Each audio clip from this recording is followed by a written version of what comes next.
മറ്റൊരു കാര്യം കൂടി അച്ഛനോട് ചോദിക്കാനായിട്ട്, അത് അച്ഛൻ നേരത്തെ പറഞ്ഞ ദേശീയതയിലെ രാഷ്ട്രീയത്തിൽ വരുന്ന പല വിഷയങ്ങളും, നമ്മൾ എന്ത് ഭക്ഷിക്കണം, എന്ത് തിന്നണം, എന്തൊക്കെ നമ്മൾ എന്ത് ചെയ്യണം ഒരു മനുഷ്യൻ, അതെല്ലാം ഭരണത്തിലിരിക്കുന്നവർ തീരുമാനിക്കുന്ന ഒരു കാലഘട്ടത്തിലേക്കാണ് ഇനി നമ്മൾ പോകുന്നത്, നമ്മൾ സൂക്ഷിച്ചില്ലെങ്കിൽ. പക്ഷേ നമ്മുടെ ഒരു ഭരണഘടന നമുക്കുണ്ട്. ഇപ്പോൾ ഈ പറഞ്ഞ പോലെ സവർണരും അവർണരെയൊക്കെ ഒരുപോലെ, അല്ലെങ്കിൽ അവർണർക്ക് കൂടുതൽ കൊടുക്കുന്ന ഒരു വലിയൊരു ഭരണഘടന, അപ്പോൾ ലോകം മുഴുവൻ വളരെ ഇതായിട്ട് കാണുന്ന തന്നെ പ്രശംസിക്കുന്ന ഒരു ഭരണഘടന നമുക്ക് ഉണ്ട്. ഈ ഭരണഘടന നമ്മുടെ ഒരു ശക്തി തന്നെയല്ലേ? ഭരണഘടനയാണ് നമ്മുടെ ശക്തി. ആ ഭരണഘടനയെ സംരക്ഷിക്കുക എന്നുള്ളതായിരിക്കണം നമ്മുടെ ഇലക്ഷൻ കൊണ്ട് നടക്കേണ്ടുന്ന ഒരു കാര്യം.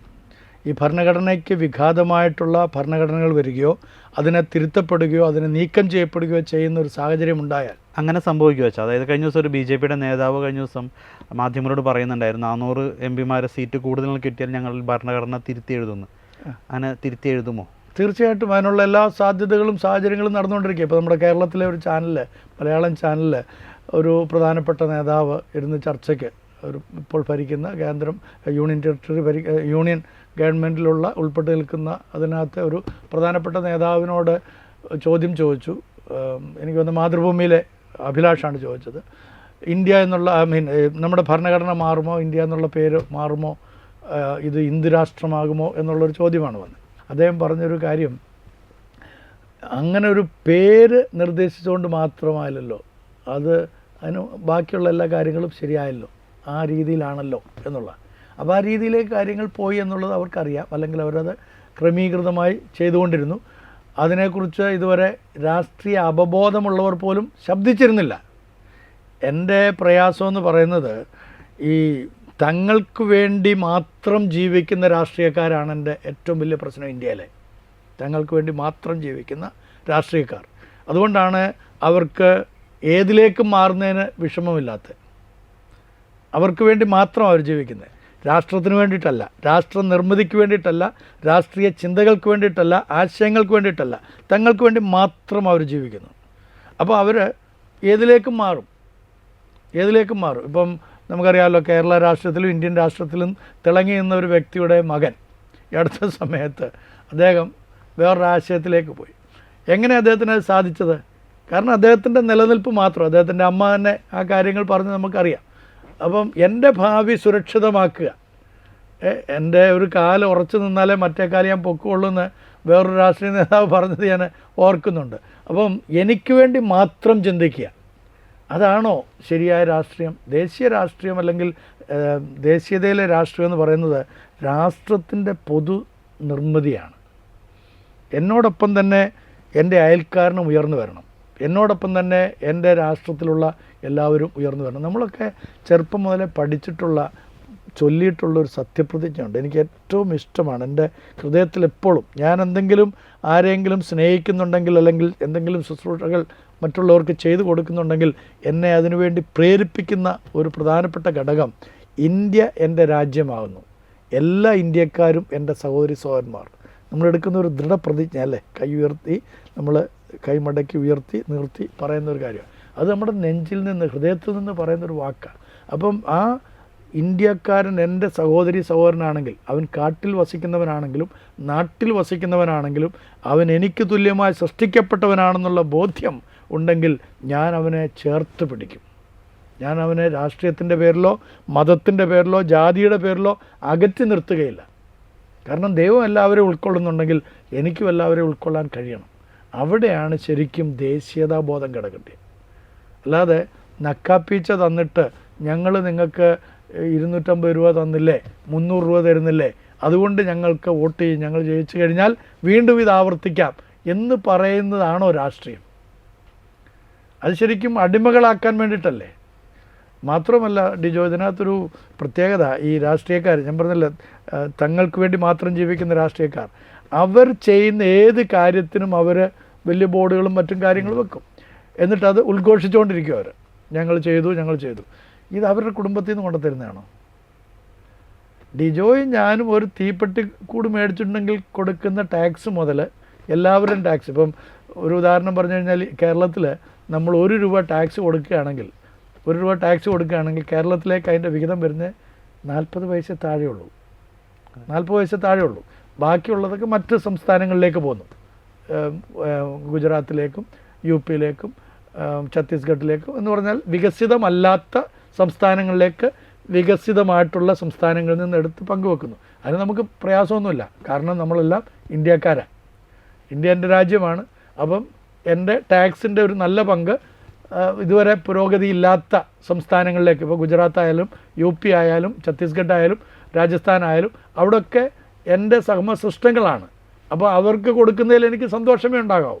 പക്ഷേ അത് ഔദാര്യമായിട്ടാണ് ഈ 40 പൈസ എനിക്ക് തരുന്നതെന്ന് പറയരുത്. ഞാൻ കൊടുക്കുന്ന 1 രൂപയിൽ നിന്ന് 40 പൈസ എനിക്ക് തന്നിട്ട് ഞങ്ങളുടെ ഔദാര്യം കൊണ്ടാണ് നിങ്ങൾ ജീവിക്കുന്നത്, നിങ്ങൾക്ക് നല്ല പാലം കെട്ടി തരുന്നത്, നിങ്ങൾക്ക് നല്ല റോഡ് വെച്ച് ഉണ്ടാക്കി തരുന്നത് എന്ന് പറയുമ്പോഴാണ് ഇവിടെ പ്രശ്നം. അവിടെയാണ് നമ്മൾ ചോദ്യം ചെയ്യാൻ പോകുന്നത്. ആ ചോദ്യം ചെയ്യുമ്പോഴാണ് പറയുന്നത് അത് വേണ്ട, ചോദ്യമൊന്നും വേണ്ട, ഇങ്ങോട്ട് അത് ഞങ്ങൾ ചെയ്യുന്നത് നിങ്ങളങ്ങ് കേട്ടിരുന്നാൽ മതി, കണ്ടിരുന്നാൽ മതി എന്ന് പറയുന്നതാണ് അടിമത്വം എന്ന് പറയുന്നത്. അപ്പം നമ്മളെ അടിമകളാക്കിക്കൊണ്ടാണ് ഉടമകളായിട്ട് ഞങ്ങളുണ്ട്. നിങ്ങൾ അധ്വാനിച്ച്, പണ്ട് പുലയനും പാണനും പറയനും ഒക്കെ അധ്വാനിച്ച് അവരുടെ വേർപൂറ്റി കുടിച്ചതായിട്ടുള്ള ആളുകളുടെ വേറൊരു ഭാവത്തിലും രീതിയിലും ഇവർ നമ്മളെ ഊറ്റി തിന്നുകൊണ്ടും കുടിച്ചുകൊണ്ടും ഇരിക്കുന്നു. അതാണ് ഈ വിഷയത്തിൽ. അപ്പോൾ ഒരുപക്ഷെ ഈ ഒരു തെരഞ്ഞെടുപ്പ് വേണ്ട വിധം ഉപയോഗിച്ചില്ലെങ്കിൽ അതൊരു ഭാരതത്തിൻ്റെ നിലനിൽപ്പ് അല്ലെങ്കിൽ ഭാരതത്തിലെ ജനങ്ങളുടെ ചില നിലനിൽപ്പിനെ ബാധിക്കുമെന്നാണ് അച്ഛൻ പറഞ്ഞത്. തീർച്ചയായിട്ടും. കാരണം ഒന്നാമത് ഈ ഡിവൈഡ് ആൻഡ് റൂൾ എന്നുള്ള പോളിസിയാണ് എപ്പോഴും ഈ ചില ആശയങ്ങൾക്കുള്ളത്. ഡിവൈഡ് ആൻഡ് റൂൾ എന്നുള്ള പോളിസി, കാരണം അവരിലേക്ക് ശക്തി കേന്ദ്രീകരിക്കുക, അവരിലെ എല്ലാ അധികാരങ്ങളും കൊണ്ട് നിർത്തുക, അതിന് എല്ലാവരെയും ഭിന്നിപ്പിച്ചെങ്കിലേ പറ്റുള്ളൂ. സംഘടിതമായി കഴിഞ്ഞാൽ അവർ എന്നേക്കുമായിട്ട് പോകേണ്ടി വരും. ഞാൻ പറഞ്ഞല്ലോ, അവരൊരു മൈനോറിറ്റിയാണ്, പക്ഷേ സംഘടിത ശക്തി വലുതാണ്. സംഘടിക്കാനുള്ള ശക്തി വലുതാണ്, പക്ഷേ അവരെ തമ്മിൽ സംഘടിപ്പിക്കുകയില്ല. സംഘടിക്കാതിരിക്കാനായിട്ട് എന്ത് അറ്റം വരെയും പോകും. ആരെങ്കിലും സംഘടിപ്പിക്കാൻ നോക്കുന്നുണ്ടെങ്കിൽ അവനെ അപ്പോൾ തന്നെ കയ്യാമം വെക്കും. നീ വേണ്ട, നീ ശബ്ദിക്കണ്ട. ഇപ്പോൾ ഫാദർ സ്റ്റാൻ സ്വാമി നമ്മുടെയൊക്കെ വേദനയല്ലേ? ഞാനല്ലേ ആ സ്റ്റാൻ സ്വാമി? ഡിജോ അല്ലേ? നമ്മൾ ഓരോരുത്തരും അല്ലേ? നമ്മുടെ ആചാര്യന്മാരല്ലേ? നമ്മുടെ അച്ഛന്മാർ, നമ്മുടെ കന്യാസ്ത്രീകൾ, നമ്മുടെ ബിഷപ്പന്മാർ, അവരൊക്കെ അല്ലേ ഫാദർ സ്റ്റാൻ സ്വാമി? നിങ്ങൾ ശബ്ദിച്ചാൽ സ്റ്റാൻ സ്വാമിയാണ് നിങ്ങളുടെ മുമ്പിലുള്ള നല്ല ഉദാഹരണം. ഒരു വയോവൃദ്ധനായിട്ടുള്ളൊരു മനുഷ്യൻ തൻ്റെ ജീവിതം മുഴുവനും, അദ്ദേഹത്തിന് വേണമെങ്കിൽ കേരളത്തിലെ ഒരു പട്ടക്കാരനായിട്ട് സൗകര്യത്തോടുകൂടി തന്നെ ജീവിക്കാമായിരുന്നല്ലേ, എല്ലാ സൗകര്യങ്ങളോടുകൂടെ. എനിക്ക് ഏറ്റവും സങ്കടകരമായി തോന്നിയ ഒരു കാര്യം എന്താ അറിയോ? ഈ ഫാദർ സ്റ്റാൻ സ്വാമി, അദ്ദേഹത്തെക്കുറിച്ചുള്ള കാര്യങ്ങളെല്ലാം ഞാൻ കൂടുതലായിട്ട് മനസ്സിലാക്കാനും ഒക്കെ സാധിച്ചു. അന്ന് ഞാൻ പ്രതിഷേധത്തിന് മുൻപന്തിയിൽ നിൽക്കുകയൊക്കെ ചെയ്തു. അപ്പോൾ അതിനകത്ത് മുൻകൈ എടുക്കേണ്ടുന്ന, നമ്മളോടൊപ്പം നിൽക്കേണ്ടിരുന്നതായിട്ടുള്ള ചില ആളുകൾ, ചില ചെറുപ്പക്കാർ, കേരളത്തിലെ ചില ക്രൈസ്തവ സമൂഹത്തിൽ ഉൾപ്പെട്ട് നിൽക്കുന്ന ചെറുപ്പക്കാർ പറഞ്ഞത്, അത് കേന്ദ്രം പറയുന്നതാണ് ശരി. അപ്പോൾ എനിക്ക് എത്ര ആലോചിച്ചിട്ടും മനസ്സിലാകുന്നില്ല. പാവപ്പെട്ട ആ ട്രൈബൽസിന്, ഗോത്രവർഗക്കാർക്ക് അവരുടെ വസ്തുക്കൾ നഷ്ടപ്പെടുന്നു, അവരുടെ ദേശം നഷ്ടപ്പെടുന്നു, അവരുടെ ജീവിതം നഷ്ടപ്പെടുന്നു, അവർ പഴയ അടിമത്തത്തിൻ്റെ ഭാഗമായി തന്നെ കഴിയുന്നു. അപ്പോൾ അവർക്ക് നമുക്കെങ്ങനെയാണോ വിദ്യാഭ്യാസം ലഭിച്ചത്, മിഷണറിമാർ വന്ന് വിദ്യാഭ്യാസം തന്നത്, നമ്മളെ എങ്ങനെയാണോ വളർത്തിയെടുത്തത്, വസ്ത്രം ധരിക്കാൻ നമുക്ക് അവകാശം തന്നത്, ഈ ഇലകളൊക്കെ മാറ്റിച്ച് നമുക്ക് ഒരു മാനവികത തന്നത്, ആ ഒരു രീതിയിലേക്ക് ഇന്നത്തെ ഒരു മിഷണറി എന്നുള്ള നിലയിൽ അദ്ദേഹത്തിന് ചെയ്യാൻ ദൈവം നിയോഗിച്ച, ഈശോതമ്പുരാൻ കൊടുത്തായിട്ടുള്ള ആ വലിയ നിയോഗത്തിൻ്റെ അടിസ്ഥാനത്തിൽ ജനങ്ങളെ സേവിച്ചുകൊണ്ടിരുന്ന ആ മനുഷ്യൻ്റെ പേരിൽ ആരോപിച്ച ആ അന്യായമായിട്ടുള്ള കുരുക്കുകൾ അതത്ര ഭീകരമായിരുന്നു. അത് ശരിക്കും ഇന്ത്യയുടെ മൊത്തം ക്രൈസ്തവ സഭയെ ഭയപ്പെടുത്താൻ വേണ്ടിയിട്ടുള്ള ഒരു തന്ത്രമായിരുന്നില്ലേ? അതാണ് ഞാൻ നേരത്തെ പറഞ്ഞത്, ദേശീയതയിലെ രാഷ്ട്രീയം എന്ന് പറയുന്നത് അവിടെയാണ്.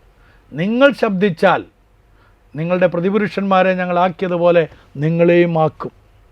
അത് കഴിഞ്ഞിട്ട് പലരും എന്നോട് പറഞ്ഞിട്ടുണ്ട്, അച്ഛാ അടുത്ത സ്റ്റാൻ സ്വാമി അച്ഛൻ തന്നെയാണ് കേട്ടോ എന്ന്. എനിക്ക് പിന്നെ അതിനകത്ത് വലിയ പേടിയൊന്നും ഇല്ലാത്തതുകൊണ്ട് ഇവർ ഈ പറയുന്നതിലൊന്നും വലിയ, നമുക്ക് ശബ്ദിക്കാനായിട്ട് ദൈവം ശബ്ദം തന്നിട്ടുള്ളിടത്തോളം കാലം നമ്മൾ ശബ്ദിക്കും, അതിനകത്ത് യാതൊരു ഇതുമില്ല. പക്ഷെ ഒരു കാര്യം നമ്മൾ ഓർത്തോണം, ഇത് നമ്മുടെ കൈകളിലാണ് ഭാരതം ഇരിക്കുന്നത്.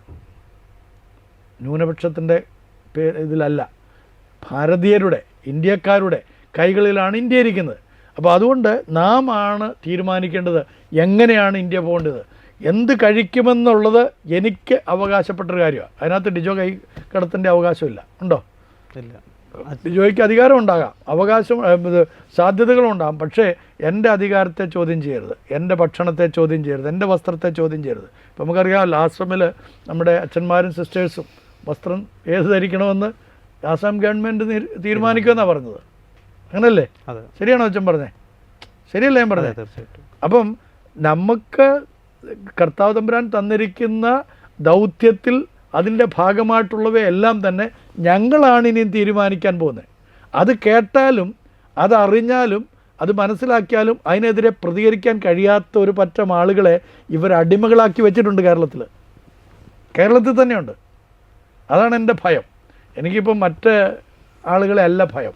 എൻ്റെ ഭയം മുഴുവനും, എൻ്റെ വേദന മുഴുവനും, എൻ്റെ സങ്കടം മുഴുവനും ഇങ്ങനെ അടിമകളായി എഴുതാനും അതിനു വേണ്ടിയിട്ട് വ്യാപരിക്കാനും പ്രവർത്തിക്കാനും ഇറങ്ങിയിരിക്കുന്ന ക്രിസ്തീയർ എന്ന് പറയുന്ന, ക്രൈസ്തവരെന്ന് പറയുന്ന ആ കൂട്ടരെയാണ് എനിക്ക് ഭയവും, അവരോടാണ് എനിക്ക് വേദനയുള്ളത്.